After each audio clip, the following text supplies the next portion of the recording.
All right, you want to throw like this? I've got you. You just need a few basics, starting with centering.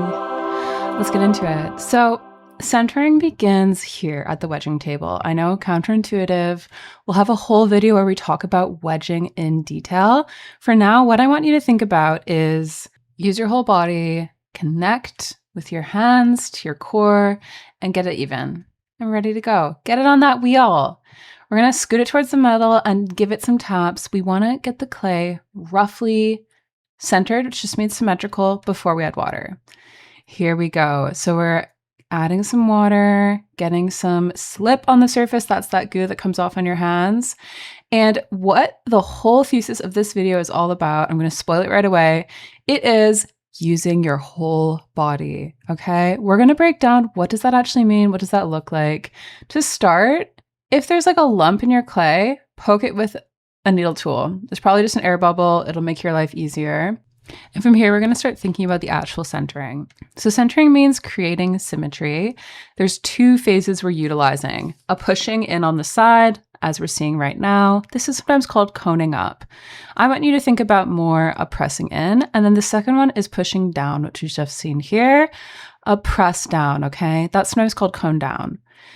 Those two motions together create symmetry, and it doesn't really matter how far you move the clay. It's more that it's just easier to get the clay to go towards the middle when it's in motion. Just like how a bike is easier to balance when it's moving than when it's at a standstill. So that's the idea of centering.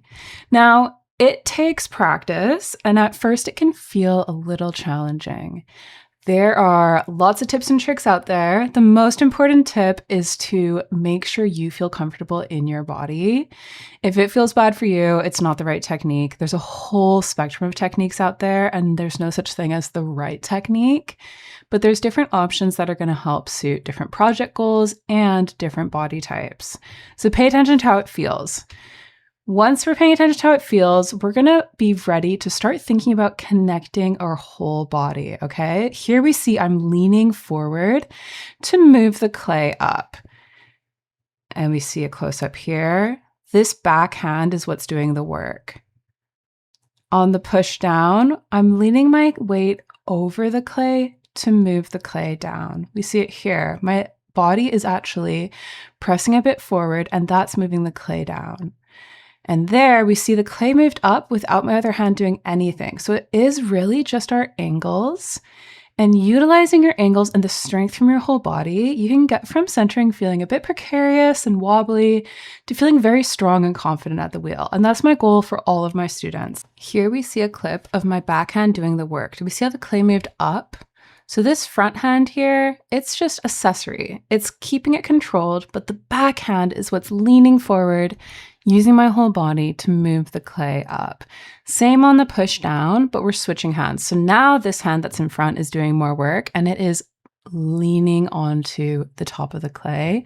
You always want to use your whole body for this motion. See how I'm leaning into it. My shoulders are coming forward, and they sort of match. The movement of my whole body matches what's happening with the clay. This is the unlock. This is going to help you feel strong, help you feel steady and powerful. And as soon as you can connect to your strength in your whole body, centering really starts to feel easier. And we're going up again. You can do this as many times as you want until the clay starts to feel even. Here we have a really nice visual of that coning up process where we're using our whole body. This hand that's in the front, the one without a lot of clay, it only is really doing work here in this motion as it's pushing down. Adding water as you need, and really using your whole body. See how I'm sort of leaning into it? We can see my arm is really working. But what we're thinking about is a full body engagement to move the clay. Now that the clay is starting to feel a lot more even, we're bringing it into a lower shape.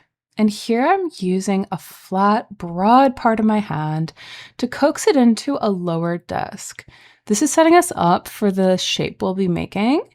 And a nice tip here is I'm keeping my elbow close to the side of my body. It's easy at this move to chicken wing it out, and you lose a bit of stability when you do that.